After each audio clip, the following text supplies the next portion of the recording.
di kalau saya buatnya keren. Nah itu orang yang yakin terkait dengan bisnisnya. Ada yang tidak yakin. Saya menangani ratusan klien, salah satu tidak yakin dia. Begitu besar dia ngomong, waduh kayaknya salah dia.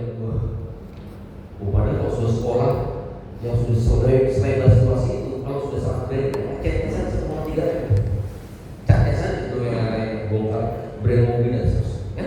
Oleh karena itu teman-teman, konfrontasi itu penting. Kita install dari awal. Boleh bisnis kita kecil, tapi jangan besar. Oleh karena itu apa yang kita lakukan? Salah satunya adalah dari logo dan ya, termasuk juga yang kita besar. Membiasakan diri untuk sebulan sekali rapat komisaris, rapat direksi. Pesertanya siapa? Saya sendiri. Pakai jas, di kaca, ngomong semua rasa BUD. Kenapa itu baru tidak banyak story? Banyak orang tidak siap teman-teman. Bakalan kesungguh besar.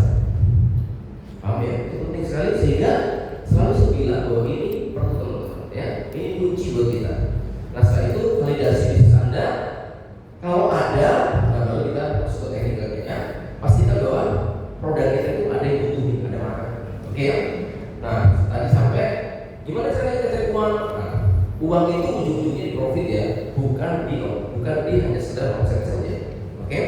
Nah yang pasti yang pertama pastikan bahwa itu kita punya omset, kita punya pemasukan. Nah nanti ada lagi teman-teman, tantangannya di mana perusahaan kecil dan perusahaan besar. Perhatikan dulunya ya. Di mana-mana orang akan selalu membuka itu dengan revenue dulu, betul nggak? Ya. Nah waktu revenue ada, ya orang nggak butuh apa-apa, betul nggak? Yang penting revenue dulu. Nah setelah ada revenue mulai mikir, nah pelanggan ini jangan dibiarkan begitu saja, maka kita perlu perhatikan, termasuk kita layani supaya naik. Nah kalau sudah ada pelanggan, nah mulai, nah kosnya uang yang sudah ada perlu diatur, jangan sampai kebuang, waste tadi itu dan lain-lainnya. Terus mulai ada butuh people dan terakhir ada organisasi. Kita sampai di sini ya. Organisasi ada teman-teman, bangun yang tangible dan intangible. Oke. Selanjutnya, itu jawab ya.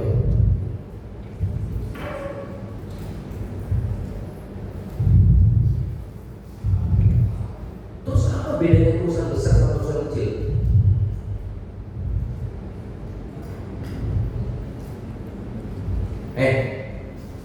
Profit. Tukang goreng itu jadi profit kan?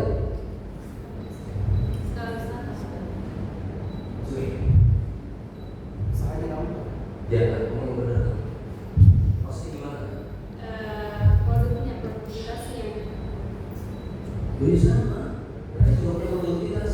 Dari satu rombong ke 10 rombong ya. Skala marketnya. Sama. Apalagi itu. Yang kecil bagian bawah. Gak ngerti. Apa? Yang kecil bagian bawah. Ukuran garis skala. Bagaimana? Maksudnya perusahaan kecil tidak membangun di bawahnya. Hanya yang di bawah. Tidak. Ukuran skalanya?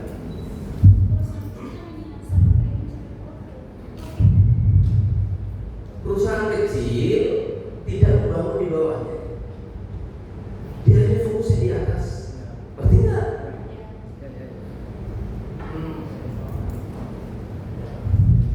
Yang di bawahnya itu apa tadi? Leadership dan seterusnya. Ada juga goreng ngomong, kita perlu membangun leadership. Ada? Paham? Ada juga jual keripik. Ada sih, ya, jelas ya. Perbedaannya adalah bahwa perusahaan kecil itu dia tidak membangun di bawah. Jadi memang orientasinya memang profitability, dia cari duit, dia tidak membangun kehidupan dia. Oke ya, nah gimana bisnisnya membangun kehidupan? Bangun di bawah. Oke ya, sekarang kita mau bangun di bawahnya. Apa yang perlu kita bangun teman-teman? Satu, leadership. Kenapa leadership perlu dibangun? Kenapa leadership perlu dibangun? visi yang tadi. Iya kenapa? Kamu ngomong kayak gitu, ngerti karyawannya? Dan disuruh kita ngomong untuk tukar visi. Jadi dengar, tapi ya nggak ngerti dia. Dan salah satu tujuannya untuk menumbuhkan budaya organisasi yang sehat tadi. Bukan masukin terima ya. Bijak banget. Kenapa ada disitu dibangun? Hah? Kita punya anggota, kita punya tim. Iya kenapa? Dan semua tim punya kemampuan yang berbeda-beda. Iya terus kenapa? Kita tentukan kita punya visi-visi yang kalau kita mau dia mempunyai visi-visi yang kita kesepakatan, yang kita buat. Oke. Jadi kita butuh kepemimpinan untuk Mengajak mereka untuk menuju ke visi-visi yang sama, mengajak mereka menuju ke tujuan yang sama.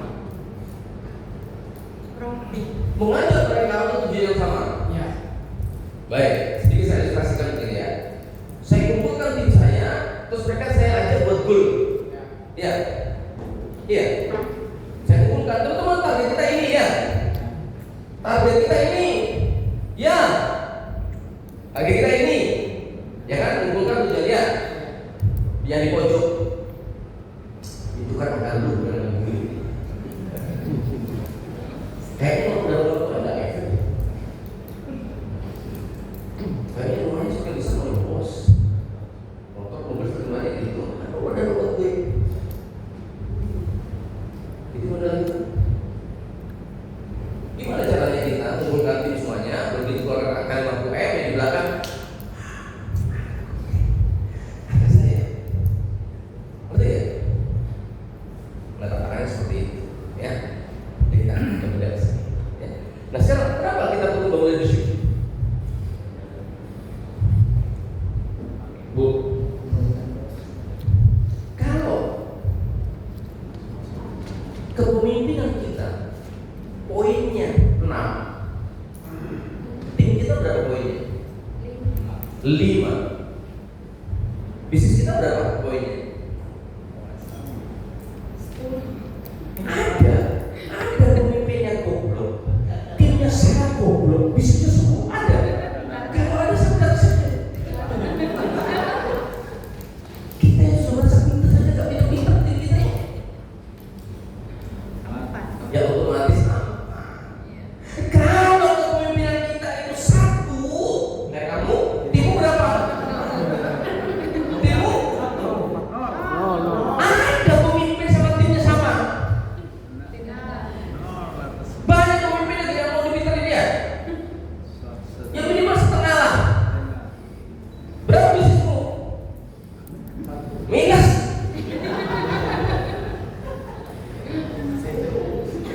Kalau kita mau punya bisnis yang poinnya 2000, tim kita perlu berapa poinnya? Minimal 2000. Iya benar. Kalau kita punya bisnis yang 2000, tim kita berapa poinnya?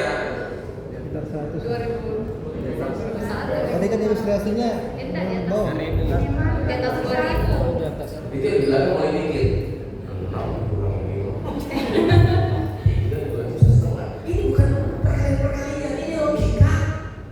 Kalau kita mau bangun bisnis yang poinnya 2000, tim kita berapa? 3000, maka kepemimpinan kita perlu 7000, 5000. Artinya bisa jawab ini kan gak ngerti artinya. Artinya apa? Nah ini artinya apa? Keberhasilan bisnis tergantung dari pimpinan. Leadership adalah segalanya. Iya, karena kepemimpinan kita itu akan mendrive di belakang kita. Ya. Bahkan disebutkan bahwa ini disebut dengan namanya hukum lima. Kalau pemimpin sudah membatasi angka tertentu, tidak akan mungkin di bawahnya, timnya dan bisnisnya akan lebih dari situ. Artinya nggak? Kecuali dia memaksa dirinya untuk terus bertumbuh. Karena menarik dia. Paham? Ini boleh nanya nggak coach? Boleh. Ada salah satu case, misalnya saya kasih target ke tim saya untuk chip, misalnya bulan ini harus terjual 6 kontainer. 6 kontainer. 6 6 kontainer. Yes. Ternyata setelah dievaluasi bulan itu tercapai 8 kontainer. Itu Yes. itu termasuk dalam apa? Termasuk dalam hebatnya pemimpin. Tadi coach bilang target itu biasanya di bawah gitu ya. Tadi kan Bukan Lihat tadi. bisnis. Tidak, bisnis itu berkemampuan 6 kontainer. Begitu tim itu bisa 8 kontainer, itu pasti leadernya mampu memberikan arah untuk bisa jual 1 kontainer. Cuma Mas belum paham? Pak, maksud saya begini. Jadi ada korelasi dong harusnya dengan kemampuan lead dengan target tadi. Betul. Iya. Yes. Sangat. Berarti bisa jadi kemampuan seorang leader misalnya meng-lead dia 6, tapi ternyata timnya dia punya power yang lebih. Iya. Sehingga dia punya capaian sampai berapa? Capek lebih. Iya. Apa yang terjadi? Apa yang terjadi? Jatuh semangat. Profit. Profit. pimpinannya underestimate. Mending itu. Pimpinannya underestimate terhadap bawahan. No. Ya. Leadernya berhasil. Ayo, apa yang terjadi kalau begitu? Leadernya berhasil. Tenggelam. Ya ada faktor X yang mempengaruhi. Itu kan ada. Bukan maksudnya apa? Saya sebenarnya mau tahu arahnya kemana sih? Enggak. Saya nge-case aja tadi Bang Res. Betul, iya. Jadi berarti tim saya sebenarnya dia bisa diberikan target lebih daripada Betul. yang itu. Kan kamu yang menargetkan mereka tim kecil. Berarti cara saya mengukur terlalu rendah mungkin ya. Yes. Selalu bukan bicara teknik, tapi bicara keputusan. Keputusan memberi target mereka terlalu kecil.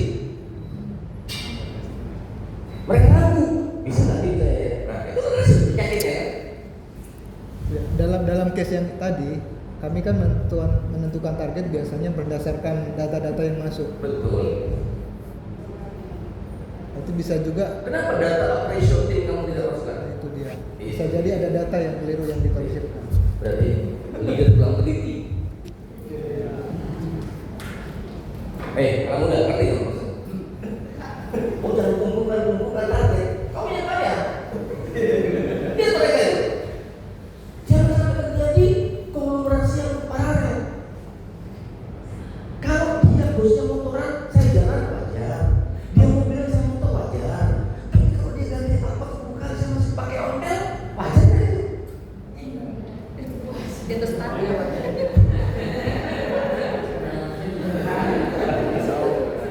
Paham ya? Paham ya teman-teman? Ingat, mereka juga punya mata yang melihat kita. Kita sudah efisiensi. Coba pakai keramik yang paling murah 20.000 per meter. Dia berani. Yang beli satu saya bisa beli rumah saya. Kan itu mempertontonkan tidak benar, ya? Oke. Teman-teman, di sisi yang lain, kenapa kita bawa leadership? Masalah kita itu setiap detik muncul, teman-teman. Tapi leadership kita nggak pernah dibangun. Namanya masalah itu bisa kita anggap kecil kalau kita selalu berada di atas masalah. Ya. Kalau ada di demo, 2 orang di lantai 1 panik. Naik ke lantai 2, mulai suaranya berkurang.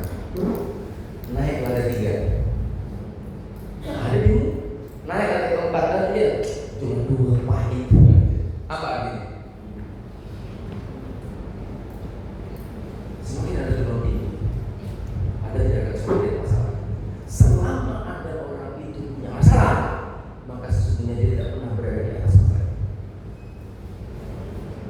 Paham ini? Itu disebut namanya critical height.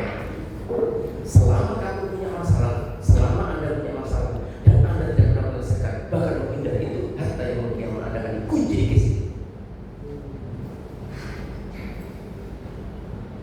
Paham ya?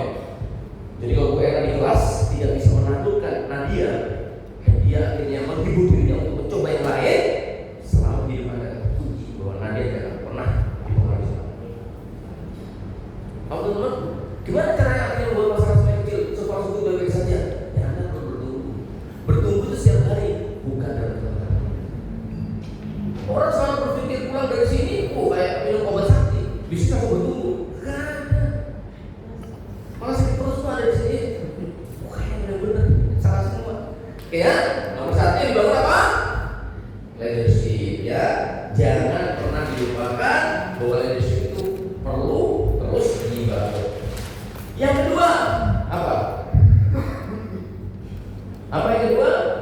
business owner mentality. Itu yang saya cerita tadi. Mentalitas tim, mentalitas owner itu akan bisa turun menjadi saya kira kayak itu yang merah mentalitas lah. Oke. Untuk yang di poster tadi. Ini poster. Ini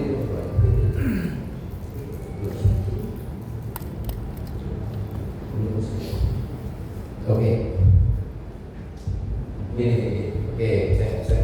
Nah, tadi sebenarnya seperti tadi ada gambarnya. Saya kirim teman-teman. Ya, ini ada namanya business owner mentality. Nah, ini ada namanya corporate culture. Nah, terus baca begini. Ternyata, nah, Bo bisa turun jadi corporate culture, jadi budaya. Nah, kalau membacanya begini, supaya membuktikan perusahaan-perusahaan yang sedang bertahan di muka bumi yang usianya 400 sampai 500 tahun, kenapa mereka bisa survive? Karena mereka punya culture yang hebat. Ternyata culture yang hebat itu akan turun menjadi sistem tata kelola yang hebat. Paham? Culture yang hebat itu akan menjadi tata kelola yang hebat. Paham? Jadi kalau tata kelola kita rumah itu culture-nya memang gak kuat. Yes ya? Nih, suaranya masuk. Paham? Nah, yang menarik adalah culture itu turunnya dari mana? Nah, ternyata dari mentalitas ownernya. Dari mana? Yang kita bahas tadi, dari kebiasaan dan dari teladan. Jadi teman-teman, kebiasaan yang dilihat, contoh-contoh yang selalu ditinggalkan oleh tim itu akan bentuk menjadi culture. Oleh karena itu, culture itu sebenarnya adalah cepet-cepetan teman-teman. Jadi kalau di tempat unit tertentu tidak ada aturan bahwa kalau terlambat itu tidak boleh, ya.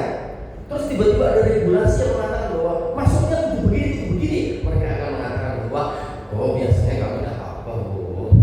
Jadi nggak perlu ada aturan ini. Paham? Makanya berbahaya sekali teman-teman. Cepet-cepetan itu. Sampai pada suatu ketika kita diuji, apakah kita sabar atau tidak. Jadi pada waktu kita gini, besok pakai aturan ini, Bu, tapi kan ini. Besok pakai aturan ini. Iya, tapi kan kondisinya begini. Nah, sampai akhirnya owner mengatakan gini, terserah lo, terserah, pusing aku. Dia akan bilang, yes, dia kalah. Dan dia akan pesta dengan caranya. Iya, nggak ada aturan. Kita boleh ngapain? Anda tidak sadar. Ya, hati-hati teman-teman ya. Nah, oleh karena itu, business owner mentality itu apa? Kita ingat, jadi ini, teman-teman. Nah, ini perhatikan ya. Saya mau tanya sama Ibu Sidan, Siap. bisnisnya ya, yang pupuk ya. Perhatikan teman-teman, perhatikan pertanyaan saya. Gimana cara bacanya? Ya, bahwa setiap bisnis, organisasi, koperasi, NGO, bahkan rumah tangga itu selalu ya tergantung dari mentalitas orang. Setiap organisasi, setiap perkumpulan, setiap bisnis, setiap sekolah, setiap perusahaan apapun itu selalu tergantung dari Mentalitas owner. baik. Boleh Mas Dharma tanyakan sama Ibu untuk melihat mentalitasnya. Perhatikan Ibu usia, bisnis pupuk Anda mau dibawa sekelas apa? Ibu Zida yang baik. Bisnis pupuk Anda mau dibawa ke mana? Sekelas dibawa ke mana? Ada masalah. Mau dibawa ke kelas apa? Sekelas apa? Oke. Bisnis pupuk paten Anda mau dibawa ke kelas mana?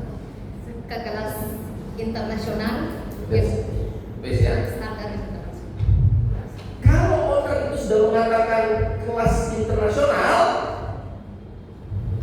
itu yang saya bilang bahwa dia menjalankan apa yang disebut dengan infinite game. Bisnis ini akan dibawa ke sesuatu yang kita nggak tahu batas waktu. Pak, ya, infinite game, oke, ya. Nah, kalau sudah seperti ini, karyawan harus tahu tentang pilihan ownernya. Buat teman-teman yang berbasis lokal, hati-hati owner jangan sampai mendapatkan ini kan seperti kita punya mobil, jangan sampai dapat penumpang gelap. Ngerti penumpang gelap? Ngerti penumpang gelap? Apa? Apa yang dipikir Anda tahu menjelaskan sama dengan bahasa Makassar. Apa penumpang gelap? Dia menumpang tapi tidak ada hubungannya di situ. Kepentingan masuk itu. Kepentingannya. Saya punya bis. Ya. Saya punya bis. Ya. Saya akan ke Malaysia. Jumatan. Kalau saya berangkat asal dari sini sampai Malaysia, 2 jam. oh ya, yang agak jauh, yang kita bisa pagi. Oh, Derajat. Kalau ya. Kalau saya berangkat dari sini sore sampai Rapat ya Pagi. besok pagi. Oke? Ada penumpang yang kita belum saja mau berangkat, baru keluar dari terminal, sudah ngomong kita sampai jam berapa? Sebentar, kita masih belum keluar ini. Oke, jalan. Ibu dulu. Terus jalan lagi, keluar tol. Ibu, kita sampai jam berapa? Pak Bu, duduk coba. Ini kita belum keluar tol. Mau maghrib? Ibu, kita sama. Belum. Belum kan? Sudah gimana sih? Iya. Waktu Anda jadi driver, orang ini enaknya dia apa? Kasih obat tidur.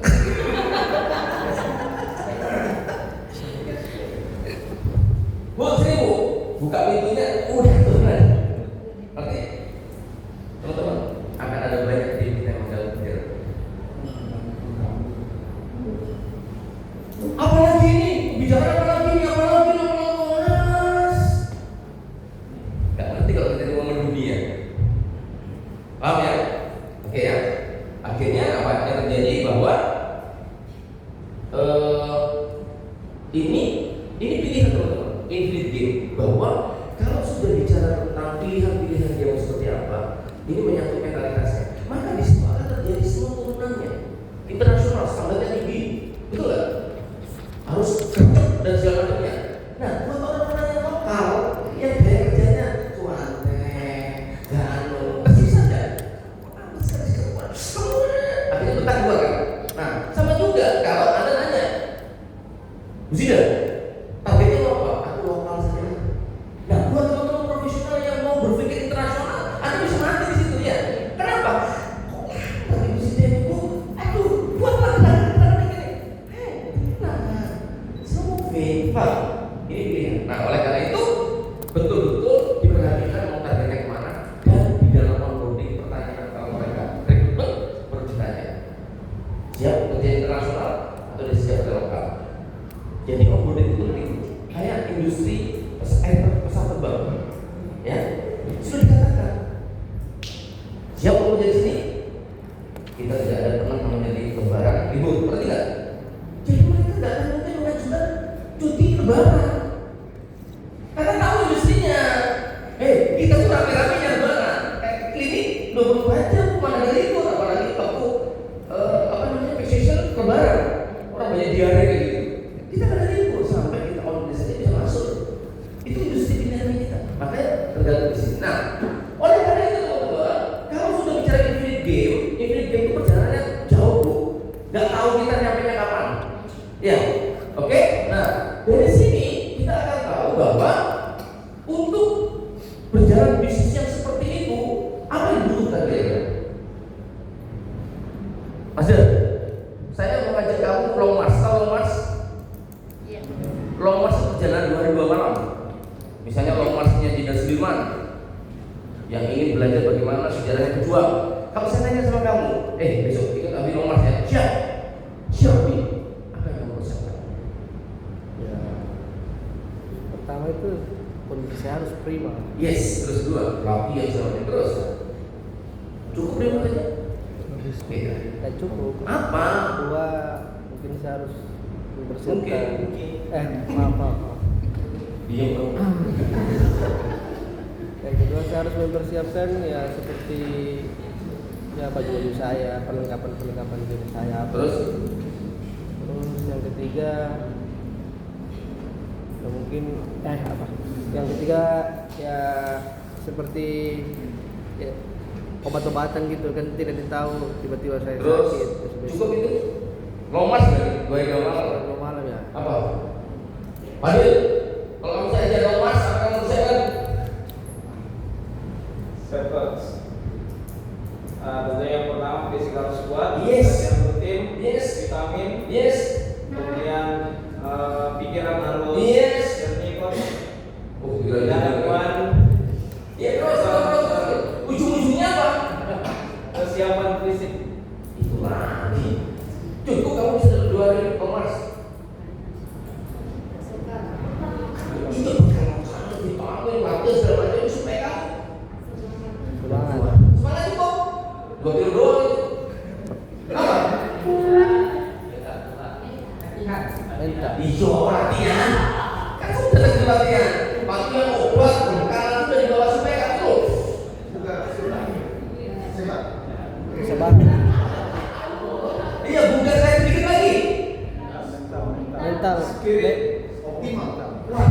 Kesabaran. Kesabaran. Iya masuk kayak lagi. Keyakinan, kesabaran. Bingung ya.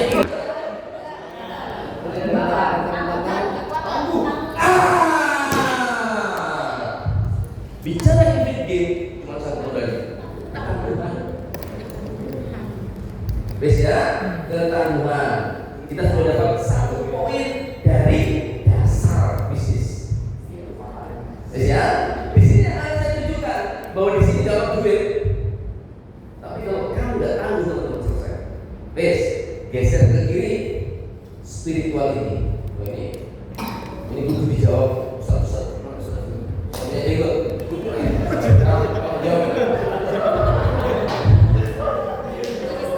teman-teman, apa dasar spirituality itu?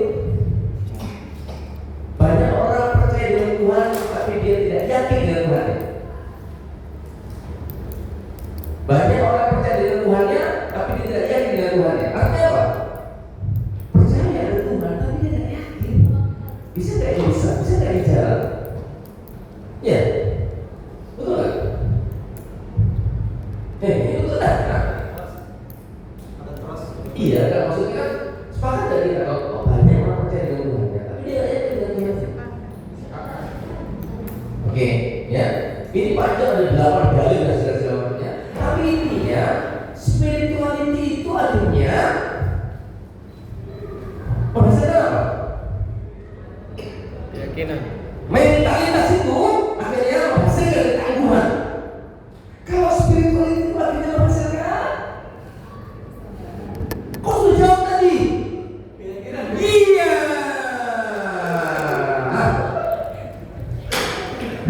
Ini yang saya bilang teman-teman. Akhirnya kita mendapatkan, sekufu itu ternyata bukan hanya dalam pernikahan. Dalam bisnis juga ada namanya sekufu, teman-teman. Ya, kita sudah mendapatkan ketangguhan dan keyakinan. Anda bayangkan, kalau ketangguhan yang berakar dari keyakinan dan keyakinan yang dibalut dengan ketangguhan, goal sebesar apa yang tidak akan achieve?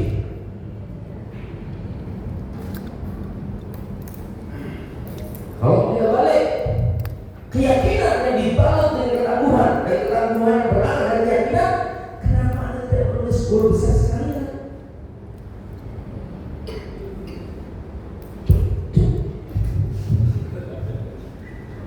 Kenapa buat goalnya kecil-kecil? Paham di sini? Nah ini yang saya bilang, ternyata itu sepupu waktu saya di marketing itu. Allah tempatkan bahwa perempuan perempuan ini dilakukan. Ya, perempuan itu kalau bisa ketangguhan dia contoh yang terbaik.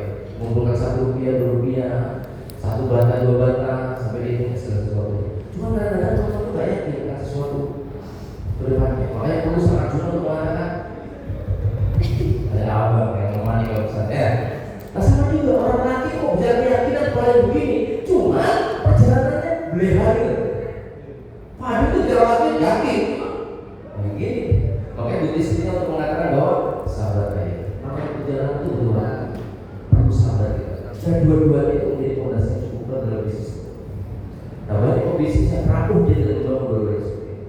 Ya, baik. Yang terakhir adalah apa? Human dignity. Apa human dignity? Nah itu human dignity itu adalah manusia ke manusia. Kenapa tuh? Banyak orang bisnis yang dia tidak memakai dengan cara itu. Yuk kita lihat di F&B. Masih banyak teman-teman itu yang naruh material makanannya itu di kaki teman-teman. Itu mentega, itu telur. Saya bilang, kamu tidak tahu kalau setiap yang Allah itu ciptakan juga bersih dari semua. Apa jadinya telur di kaki kita? Waktu dia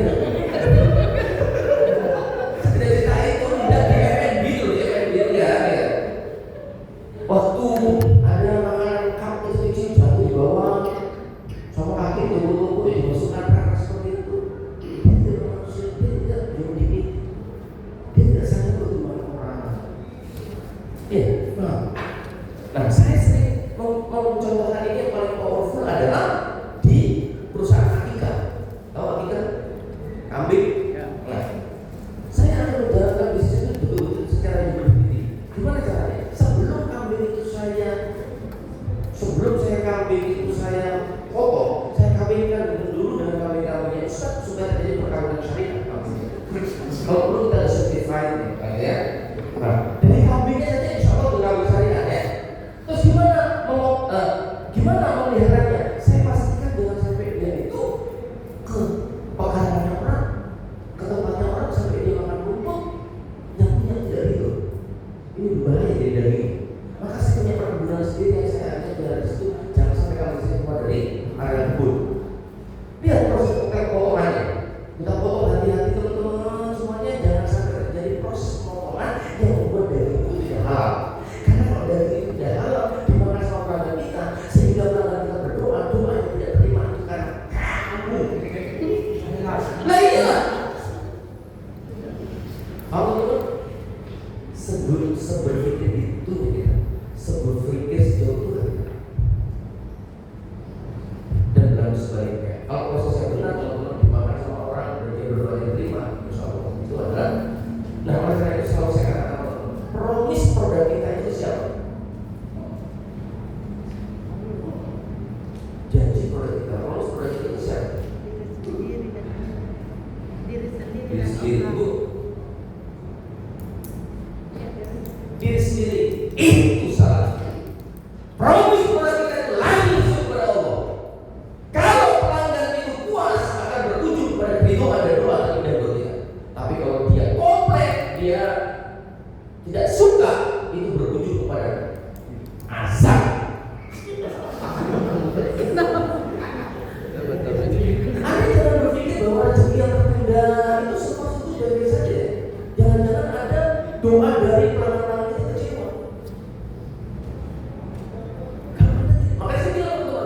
Sudah tidak saatnya lagi kita memimpin orang itu berusaha dengan strategi dan logik. Ayo kita mulai memimpin dengan rasa dan hati. Yang itu adalah orang. Nah, gimana aktualisasi human dignity di perusahaan saya?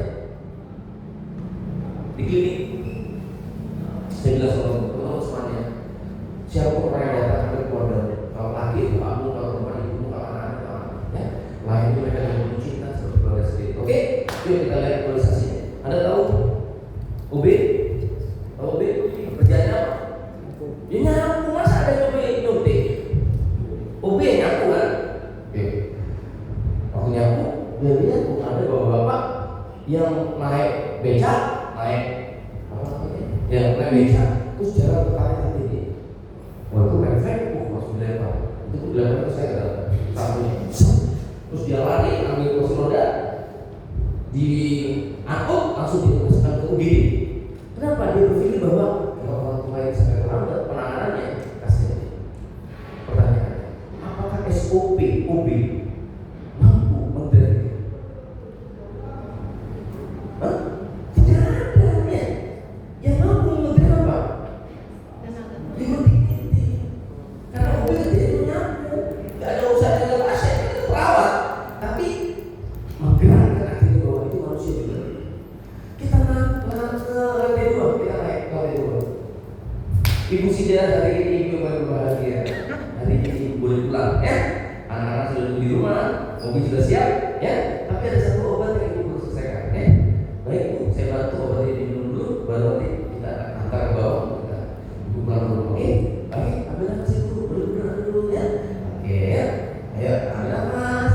Ayo, boleh, muntah, terus dibisu, capek gitu.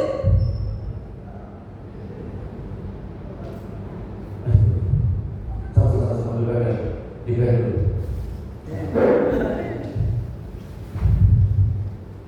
Oke, itu pulang dulu ya. Ya. Boleh kita terus dulu ya, kita obatnya, kita coba lagi ya.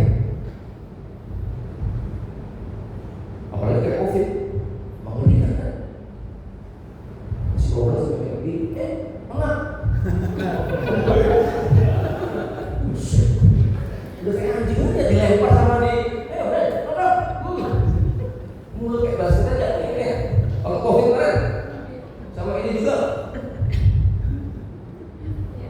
Teman-teman, ada berarti kan? Ada perawat yang meninggal gitu. Pulang mau kagak, katanya pulang ya. Tapi kita selalu memastikan bahwa ada obat yang perlu sampai perlu minum. Kenapa? Saya harus pastikan bahwa ibu pulang sehat dan segala. SOP tidak cukup untuk mengatur itu. Jual diri itu. Kita lihat di UGD, gimana anak kecil kalau di infus, kalau ini perawat di kota masuk ke sana, Pak. Kamu ya. Tapi karena kita nanti minum dignity, dia ayo saya benarnya tenang dulu ya, di benar. Maka teman-teman pastikan minum dignity Anda gimana? Ya. Nah, oke teman-teman, kita kami ini sudah selesai. Nah, saya akan berikan pertanyaan-pertanyaan yang ciri-ciri buat para siswa. Kita diingatkan sama selesai dalam golden circle. Yang pertama terkait dengan why. Dan jawab pertanyaan dari Simon Sinek terkait dengan why. Kenapa bisnis itu pernah hadir di muka bumi? Karena ingin memberikan kemanfaatan. Kenapa sih? Saya harus jawab lebih keras ya. Hah? Saya harus lebih keras. Karena bisnis itu itu adalah sebuah kerjaan yang bahagia. Tahun 2014 kami deklarasikan perusahaan kami yang pertama. Saya niatkan memang untuk bisa melahirkan kemanfaatan. Oke, ya. Ya, bicara kebermanfaatan, bicara why itu bicara skala dan kebermanfaatan. Tapi belum ternyata, saya bantu. PT Motor, Ya, PT Tropik Agriteknologi. PT Tropik Aditama. Teman-teman perhatikan, PT Tropik Aditama Indonesia hadir ke muka bumi untuk membantu umat manusia yang membutuhkan mimpi. Kalau dia makan akan bergizi, akan terjadi harapan toibah, maka begini, dia akan sehat, kalau dia sehat, maka akan terjadi sebuah peradaban yang sehat. Dan mimpi bisa seperti itu. Ya, lihat skalanya, mendunia dan kebermanfaatannya seluruh bumi. Worth it nggak? Worth it nggak? Saya mau nanya, seandainya kamu bekerja di situ, pemilihnya sudah tidak ada, apakah semua mereka terusan itu? Iya, Pak. Oh, penjahat kamu. Ownernya pergi, dia pergi juga. Perusahaan baru mungkin. Iya, makanya mulai jadi. Kalau kita dengan niat mulia seperti itu, kalau perusahaan kayak begitu, walaupun orang tidak ada,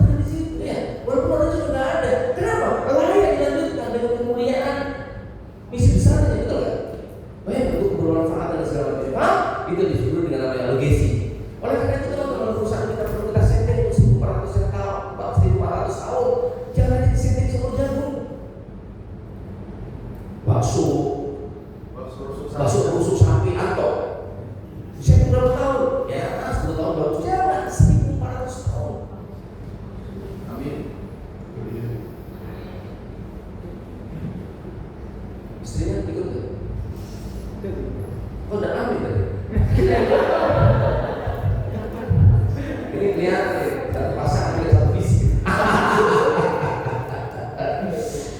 Oke ya, sudah terjawab. Why-nya? Saya boleh tanya nggak? Boleh.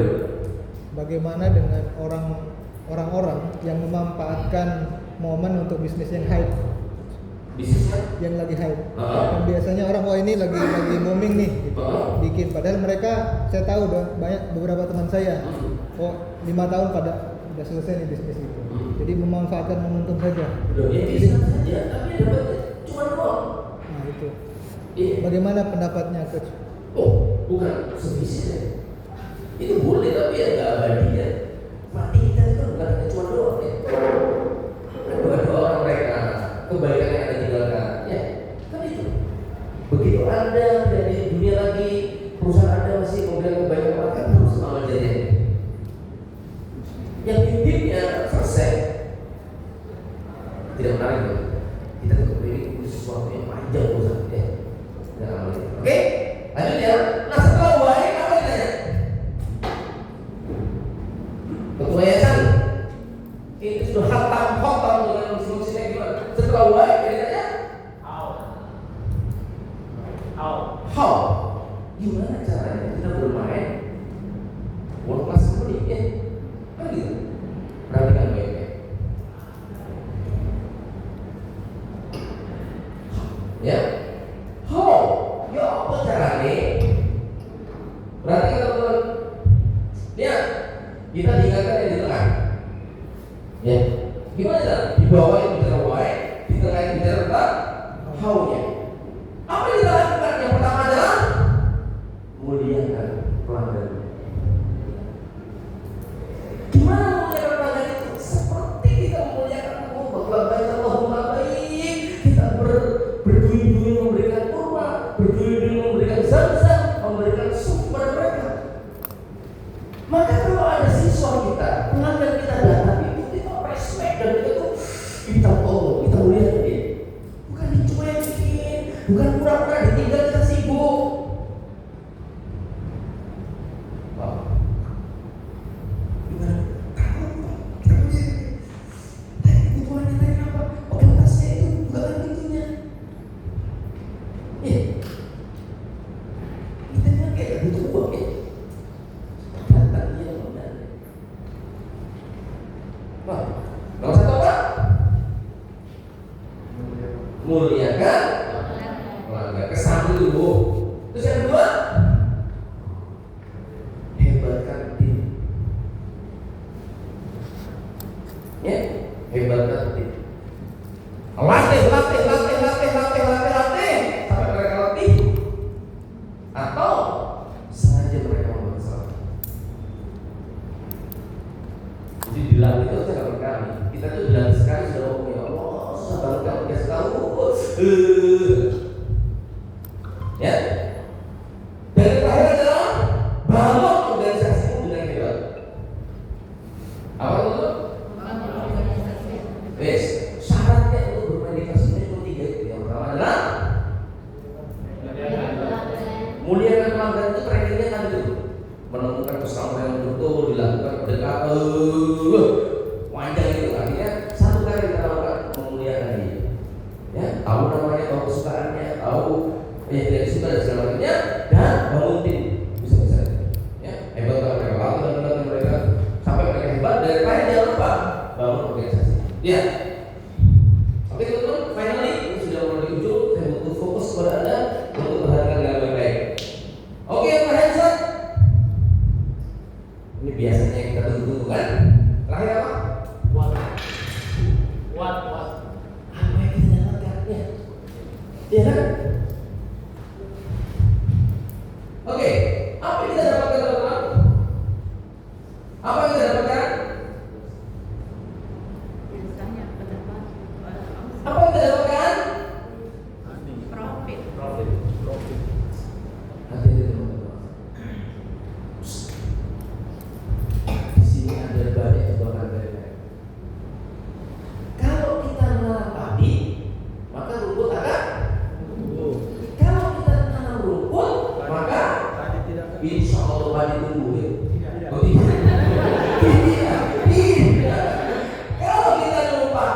tanam rumput maka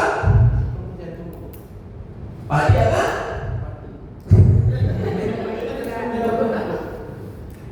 kalau kita tanam padi maka rumput akan kalau kita tanam rumput padi akan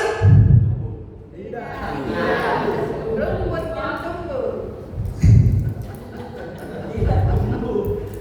tidak tumbuh ya mungkin tidak tumbuh rumput tidak tumbuh ya mungkin tumbuh Bukan tidak tanam.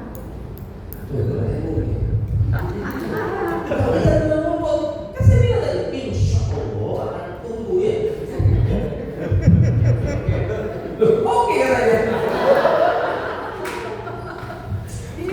bisa dalam tekanan kalau kita tanam rumput maka padi akan saya harus ngomong tunggu tadi.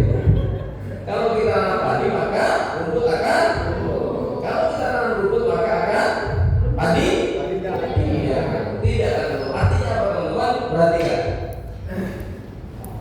Apa yang kita dapatkan? Kita akan mendapatkan keberkahan. Kita akan mendapatkan Ujian. ya setelah keberkahan apa? Kita ingin bahwa apa kita lakukan ini menjadi prasasti yang indah dari Allah. Ya? Kita kepingin yang kita lakukan ini menjadi legasi warisan terindah buat orang kita. Dan kita kepingin ini semuanya menjadi masterpiece dari Allah nanti. Ya? Kenapa? Omset itu gak usah dipikir karena otomatis kita akan ikut. Ini banyak orang yang ngejar ini gak dapat ini. Nah kita kepingin mendapatkan ini gak usah dipikir pasti ikut. Tidak ikutan juga gak apa-apa.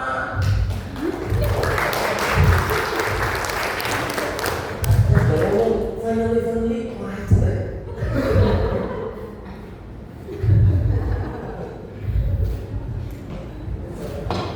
Super terakhir, perhatikan. Framework ini diisinya dari atas, dibacanya dari bawah. Ya, isi dari atas, bacanya dari bawah. Pemimpin yang spiritualnya bagus dan hebat, pasti dia akan selalu mengarahkan timnya untuk bekerja dengan human dignity. Jangan dicampur, jangan dioplos, jangan terlambat layar pelanggan, jangan menyanyikan pelanggan. Jangan. Paham?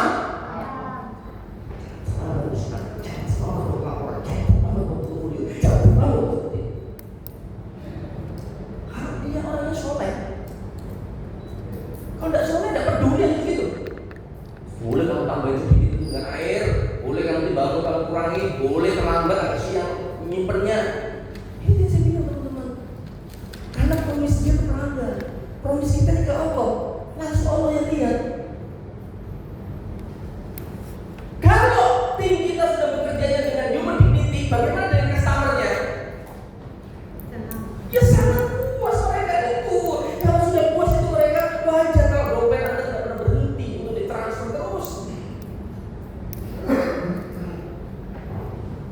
Kalau pemimpinnya orang yang tangguh, maka dia terus belajar tentang kepemimpinan. Dan pemimpin yang hebat itu adalah mampu menghebatkan timnya. Pemimpin yang hebat itu adalah mampu menghebatkan timnya. Seperti kita simulasi kemarin, Anda tinggal jadi pekerjaan. Itulah kenapa timnya akan bekerja dengan profesional, efektif dan efisien. Wajar kalau akhirnya kosnya jadi turun. Lihat, organisasi yang hebat pasti dia punya career path di dalam people-nya. Wajar akhirnya mereka punya track-nya segala macamnya. Akhirnya masing-masing setiap orang bertumbuh jadi profesional. Wajar kalau akhirnya dia mampu menekan cost. Dia organisasi yang hebat, dia punya apa? Handling